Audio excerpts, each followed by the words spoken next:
जय गुरुदेव। और दोस्तों, मेरे चैनल सीधे सावर मंत्र में आपका एक बार फिर से हार्दिक स्वागत है। और देखिए, आज मैं आपके सामने जो कहानी आपको सुनाने वाला हूँ वो कहानी वास्तव में बहुत ही सुंदर कहानी है और बहुत एडवेंचर से भरी हुई कहानी है। इसलिए वीडियो को आप पूरी देखना, स्किप मत करना, ठीक है।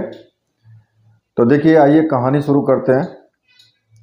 जुगनू दूध वाला बदहवास सा भूत भूत कहे जा रहा था।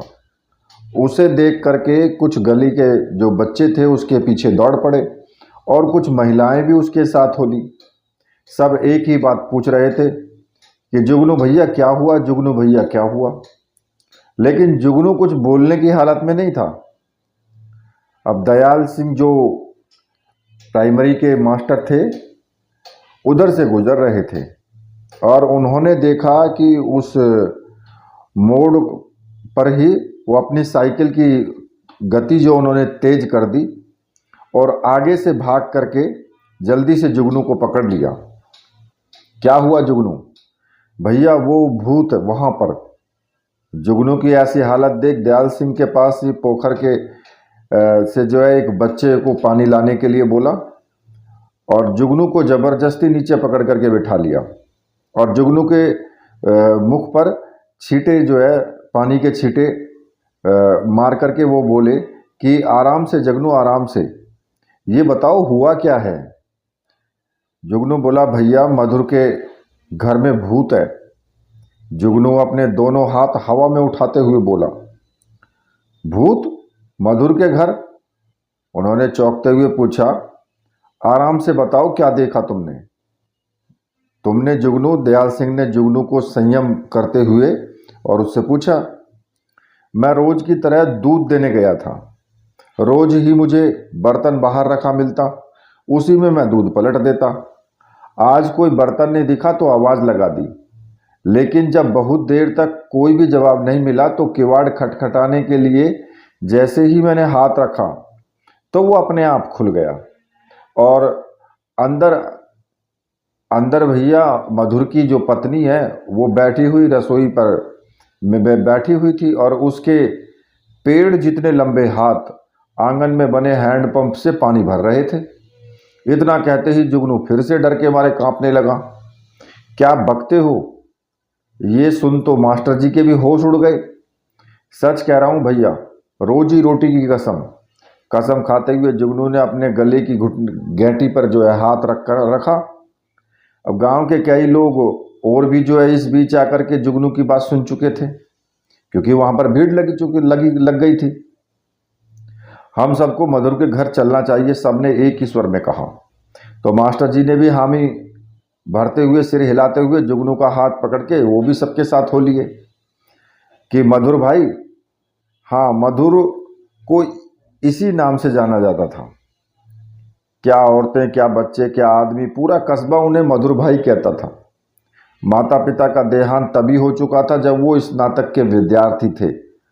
गुजारे के लिए आसपास के बच्चों को ट्यूशन पढ़ाने जाते थे और आगे की पढ़ाई भी पूरी की। इसी कस्बे में प्राइमरी के अध्यापक बन गए वो। एक तो पढ़े लिखे होने की वजह से सबसे सम्मान मिलता और साथ ही वो हमेशा दांत निकाल करके बात करते, छोटे मोटे सबके काम कर देते और विनम्र होने की वजह से भी वो सबके चहेते बन गए थे। लगभग महीने भर ही बीता होगा कि कस्बे से बाहर गए थे वो, और जब वापस आए तो दुल्हन के साथ आए। सब लोग खुशी से फूले नहीं समा रहे थे और आश्चर्यचकित भी थे, परंतु सीधे साधे मधुर ने सबको दावत दे करके खुश कर दिया। आधे से ज़्यादा गांव ही मधुर के घर की ओर बढ़ रहा था। अब इतने लोगों को अपने घर की ओर आता हुआ देख करके मधुर थोड़ा घबरा गया। मधुर, तुम्हारी पत्नी साधारण स्त्री नहीं है, कौन है वो? मास्टर साहब ने पास आते ही मधुर से पूछा। क्या मतलब भैया, कैसी बात कर रहे हो? मधुर डरते हुए बोला, पूरा कस्बा ही संशयग्रस्त है कि वो कोई भूत है या कोई और। देखो ऐसा है, आदमी तो दूर, किसी स्त्री ने भी तुम्हारी पत्नी को आज तक नहीं देखा। ऐसा क्यों भला? मास्टर जी बोले, ये क्या कह रहे हो भैया? ठीक है तनिक रुको, चंद्रा जरा बाहर आना। मधुर ने गुस्से में आवाज लगाई तो चंद्रा बाहर आई। लाल जोड़े में ऐसी सजी थी जैसे कल ही विवाह हुआ हो। लचकचाती सी हुई चाल और व्यक्तित्व की ऐसी आभा देख करके सबकी आंखें खुली की खुली रह गई। गोरे हाथ लाल चूड़ियों से कोहनी तक भरे, लंबा घूंघट, सबकी आंखें उसके माथे पर टिकी थी। इतनी खूबसूरत हाथ देख करके महिलाओं की तो बोलती बंद हो गई। कोई मन ही मन अपने हाथों से उसके हाथों का मिलान करके दुखी, तो कोई मारे जलन के, कहे न जाने कुछ करती भी है या कि नहीं, काम करती होती तो इतने सुंदर हाथ कैसे होते। तो मधुर कोई काम करने नहीं देता होगा। औरतों में ये सब बातें खुसर फुसर शुरू हो गई। लेकिन कोई तेज आवाज में मधुर की पत्नी से कुछ भी नहीं बोला। और जब औरतें ही कुछ न बोली तो आदमी तो कहे कि कहे ही क्या। सबको चुप देख मास्टर जी का भी उत्साह शांत हो गया। सो अपनी झेप छुपाने के लिए मास्टर जी ने जुगनू के सिर पर चपत मारी, बोले, ले तू हाथ देख ले अपनी भौजाई के, साले सवेरे सवेरे ही चढ़ा के निकला था। तो फिर सब धीरे धीरे वहां से खिसक गए।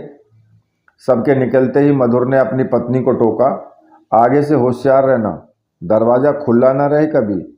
चंद्रा ने स्वीकृति में सिर हिला दिया और अपने काम में लग गई।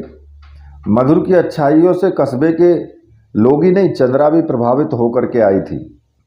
हुआ यूं था कि सर्दियों के दिन थे, फरवरी का महीना रहा होगा, और मधुर पास के कस्बे से एक बच्चे को ट्यूशन पढ़ा करके वापस आ रहा था कि तभी कुछ बदमाशों ने उसकी साइकिल छीन ली। अब हड़बड़ाया सा मधुर विनती करता रहा, पर बदमाशों ने उसे धक्का दे दिया और उसकी साइकिल छीन करके वो ले गए। मधुर साइकिल छिन जाने से बहुत ज़्यादा दुखी हुआ और आंखों में आंसू भरे वहीं जमीन पर बैठ गया।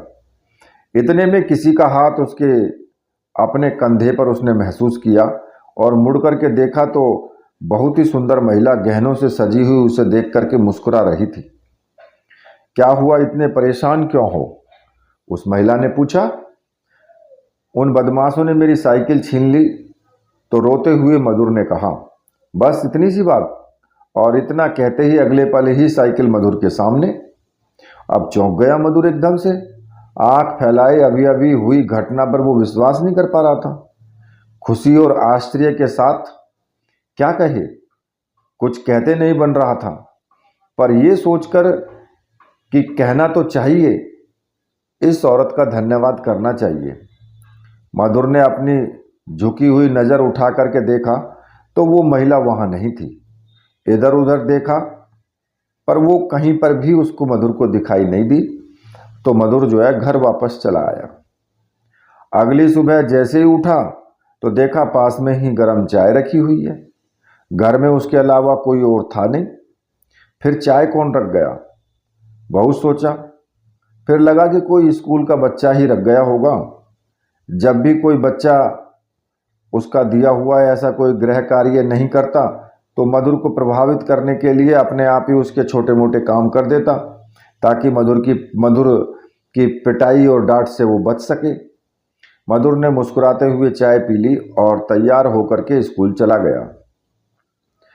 स्कूल से घर लौटकर आया तो घर पे पैर रखते ही यकीन नहीं हुआ, सारी चीजें सलीके से रखी हुई थी, घर भी साफ सुथरा था।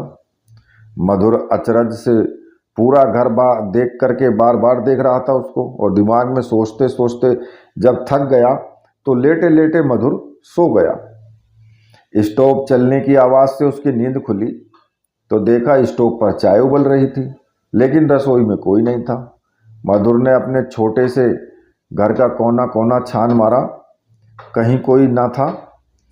थक हार करके जैसे ही कमरे में आया, कप में चाय और साथ में मठरी रखी हुई थी, जो कि उसे बहुत ज़्यादा पसंद भी थी। अब उसे देख करके मधुर जो है बहुत डर गया और डरते डरते बोला, कौन है यहाँ, सामने आओ।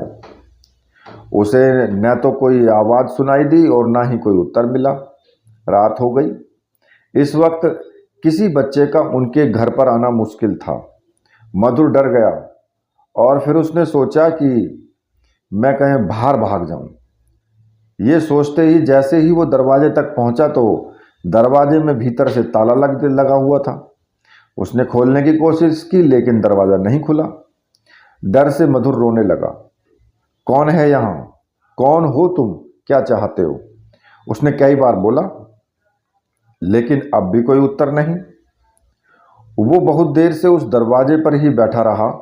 फिर उनीदा सा हो गया तो लगा कि किसी ने उसे जैसे गोद में उठा लिया है और बिस्तर पर हौले हौले से लिटा करके हौले हौले उसके सिर पर हाथ फिराया। थोड़ी देर बाद लगा जैसे कोई बड़े प्यार से उसके पैर दबा रहा हो। न जाने कब उसे नींद आ गई। सुबह उठा तो वो फिर ठिठक गया मधुर एकदम से। बिस्तर के नीचे पैर रखते ही चप्पल आ गई। नहाने गए तो बाल्टी पहले से ही भरी मिली। नहाकर निकला तो स्वादिष्ट भोजन तैयार मिला। अब न डर लगा न घबराहट हुई। खाने बैठे तो स्वाद ऐसा कि उंगलियां चाट चाट के ही तृप्त हो जाए। तो मुस्कुराते हुए वो बोले कि तुम जो भी हो, इतना तो मैं समझ गया हूं कि मुझे हानि नहीं पहुंचाने वाले, और इतना स्वादिष्ट भोजन इससे पहले मैंने खाया भी नहीं है। इसके लिए आपका धन्यवाद। एक दिन पहले ही सोच रहे थे जब स्कूल जाएंगे तो बताएंगे किसी को, लेकिन अब उन्होंने इरादा बदल दिया था। वो कोई भी हो, उन्हें नुकसान तो दूर की बात है बल्कि उनका ख्याल ही रख रहा था। बड़े खुश शाम को स्कूल से घर लौटे तो आते ही एक गिलास ठंडा पानी, फिर चाय और थोड़ी देर बाद में गर्मा गर्म खाना मिला। सोने गए तो नींद आने तक कोई मुलायम हाथों से उनके पैर दबाता रहा। अगली सुबह उठते ही गर्म चाय उनका इंतजार कर रही थी। जैसे ही उन्होंने एक घूंट भरते ही खुश होकर के बोले कि चाय बहुत अच्छी है, लेकिन मुझे ये नहीं पता कि शुक्रिया किस मोहतरमा का करूं या किसी श्रीमान जी का करूं। ये भी तो नहीं जानता मैं। इतना हम बोल ही पाए थे कि किसी की दबी सी हंसी सुनाई पड़ी। सामने आइए ना, बस एक बार आइए ना, ये लीजिए, आपके हाथ जोड़ता हूं। कप नीचे रखकर मधुर ने याचना के स्वर में कहा तो एक लंबी गोरी, तीखे नैन नक्श और भरे होठ और स्वस्थ शरीर, लाल साड़ी में वो सामने खड़ी थी, जीती जागती खूबसूरती की प्रतिमा। मधुर पागलों की तरह आंख फाड़े फाड़े उसे देखे जा रहा था। मैं आपको बहुत पसंद करती हूं मधुर, उसने मुस्कुराते हुए कहा। तो मधुर को जैसे होश आया, लेकिन खुशी से जैसे शब्द बंद हो गए थे उसके। वो कुछ भी नहीं बोल पाया, बस उसे देखता रहा। मैं ही इतने दिनों से आपके यहाँ इस घर में रह रही हूँ। आपको बहुत दिक्कत हुई होगी ना इससे? नहीं नहीं, मुझे कोई दिक्कत नहीं हुई, बल्कि मैं तो ये सोच रहा था कि आप कैसे रहती होंगी इस घर में। ये घर आपके लायक नहीं है। खुशी से लबरेज मधुर जो है बोल पड़ा, बिना ये सोचे कि ये सामान्य इंसान नहीं। फिर उसने झक करके एक पसंद का नाश्ता किया और दोपहर के लिए खाना बना करके स्कूल चला गया। कई दिन ऐसे ही बीत गए। मधुर बहुत खुश रहने लगा और ये किसी सबको दिखाई दे रही थी। एक दिन स्कूल से आने के बाद जैसे ही चंद्रा चाय का कप लेकर के आई, मधुर ने कहा कि चंद्रा, एक बात कहूं? हाँ बोलो। मुझे तुमसे प्रेम हो गया है। विवाह करोगी मुझसे? आप जानते हैं ना मेरी हकीकत, मैं इंसान नहीं। चंद्रा अपनी व्यवस्था जताने का प्रयत्न करते हुए उसने कहा, जब मुझे उससे दिक्कत नहीं तो तुम्हें क्या दिक्कत है? और पसंद तो तुम भी मुझे करती हो ना? मैं, हाँ, लेकिन बोलो। अच्छा मुझे ये बताओ, तुम इंसान नहीं ये तो मैं जान गया, लेकिन तुम भूत भी नहीं हो। होती तो इतनी अच्छी नहीं होती। तुम हो कौन? सही कहा आपने, ना तो मैं भूत ना ही मैं इंसान की श्रेणी में हूँ। इंसान और भूत के अलावा भी एक श्रेणी होती है जिसे जिन्नाती कहते हैं। मैं उसी से हूँ। मैं एक जिन्नी हूँ। इस श्रेणी से मैं हूँ। मैं भी तुमसे बहुत प्यार करती हूँ, लेकिन क्या बोलो? मधुर ने अधीर होकर के पूछा। चंद्रा ने अपने सिर से चुनरी उतारकर हाथ में भींचते हुए कहा, जब भी मुझे बुलावा आएगा मुझे ये चुनरी ओढ़कर उसी लोक जाना पड़ेगा। मैं चाहते हुए भी इस नियम को ना तो तोड़ सकती हूँ ना बदल सकती हूँ। इसी नियम के चलते मुझे हर रोज वापस लौटना पड़ता है। चंद्रा ने अपनी बात खत्म करके वो रोने लगी, लेकिन अनायास मधुर के चेहरे पर एक चमक उभर आई। मन ही मन कुछ निश्चित करते हुए बोला, ठीक है, समझ गया मैं तुम्हारी मजबूरी, ये भी कि रोज मेरे सोते ही तुम चली जाती हो। अब आओ साथ खाना खाते हैं। अब आज से तुम मेरे सामने ही रहना। मधुर ने जब मुस्कुराते हुए चंद्रा बोली कि तुम तैयार हो जाओ, मैं अभी गर्मा गर्म रोटी सेकती हूँ। रोटी का नाम सुनते ही मधुर को जैसे कुछ याद आया हो, मुस्कुराते हुए बोला कि तुम्हारे प्यार ने मुझे इतना निकम्मा बना दिया है चंद्रा। देखो, घर में स्टोव के लिए न तो केरोसिन है और न ही लकड़ी है। बस थोड़ा सा समय दो, मैं अभी लाता हूँ। लकड़ी की जरूरत नहीं है मधुर। और इतना बोलते ही चंद्रा ने अपना एक पैर चूल्हे में रखा और आग जला ली। ये देख करके मधुर डर के मारे बदहवास सा दौड़ा, पानी भरी बाल्टी उठाई और चंद्रा के पैर पर उलट दी। गुस्से में बोला, ये क्या है चंद्रा, ये क्या किया तुमने? इतना प्रेम करते हो मुझसे? आंखों में प्रेम भरकर चंद्रा ने मधुर को देखा और फिर अपना पैर दिखाते हुए बोली, देखो, कहीं लेस मात्र भी जला है क्या? एकदम सामान्य पैर देख मधुर आंखें फाड़े कभी चंद्रा को तो कभी उसके पैर को देख रहा था। अभी तो इसमें धूं धूं करके आग जल रही थी। हमें आग कभी भी नुकसान नहीं पहुंचाती। मधुर, तुम बैठो, खाना खाओ। उसने मधुर का हाथ पकड़ते हुए उसे बिठा दिया। मधुर आंख फाड़े उसे देखे जा रहा था। चंद्रा ने फिर अपना पैर चूल्हे में रख उसमें आग लगा दी और रोटियां सेकी। मधुर ने उसी शाम चंद्रा की नज़र बचते हुए उसकी चुनरी उठा ली और ये बोलकर कि मैं किसी काम से जा रहा हूँ, मुझसे मिले बिना मत जाना चंद्रा। अच्छा बोलकर चंद्रा फिर घर के अंदर काम में लग गई।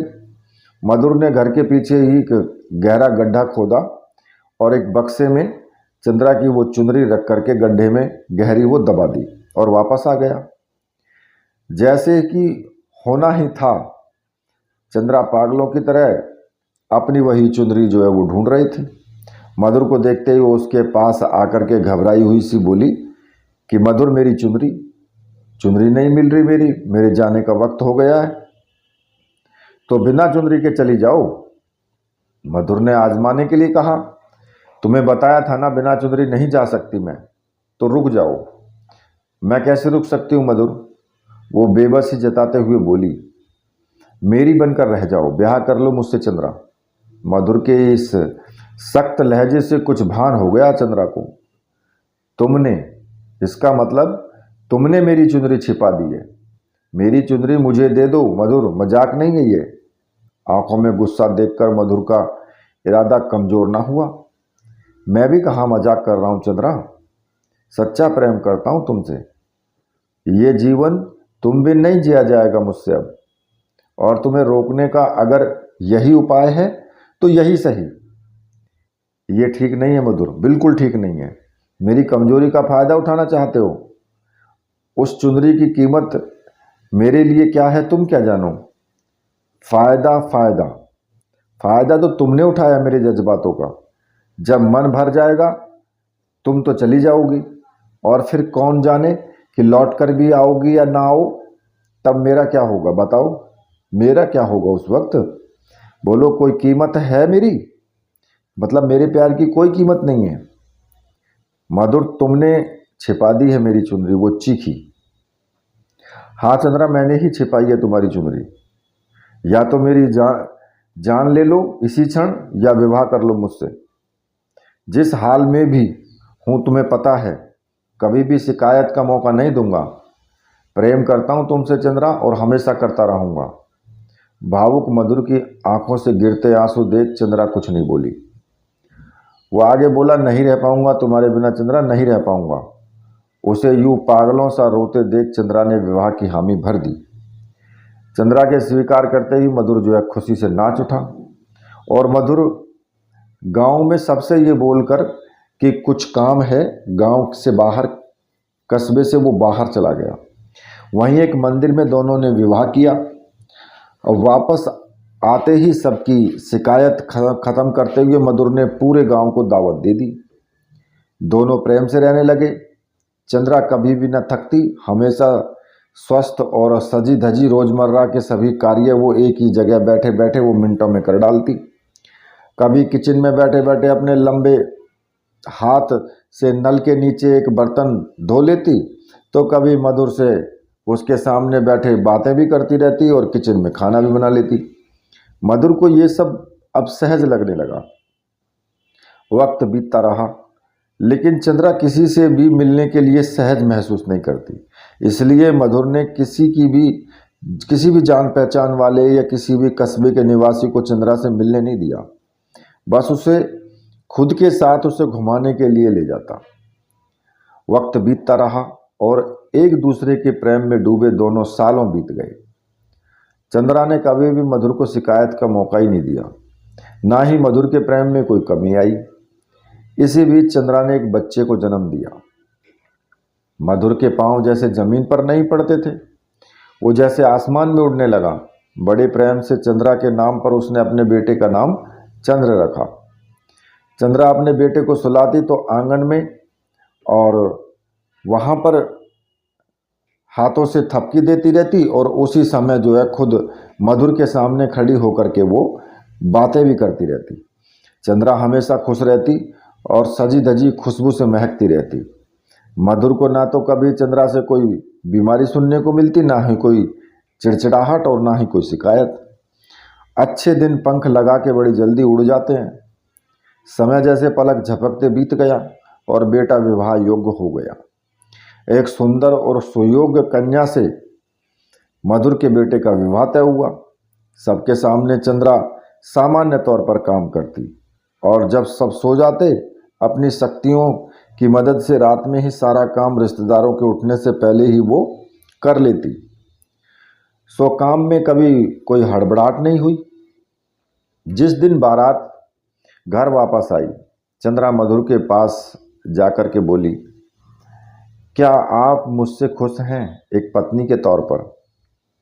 कैसी बात करती हो चंद्रा, जब से तुम मेरे जीवन में आई हो उस क्षण से इस क्षण तक कभी भी एक पल के लिए भी मैं तुमसे नाखुश नहीं रहा, बल्कि खुद को हमेशा भाग्यवान ही महसूस किया।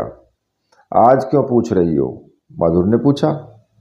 यूं ही, आज मेरे बेटे का विवाह हुआ है, घर पर बहू आई है।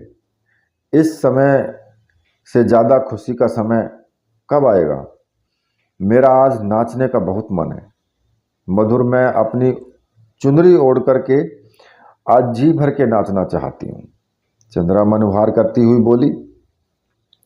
चुनरी का नाम सुनते ही मधुर तो डर गया और बोला, क्या बिना चुनरी के नहीं नाच सकती चंद्रा?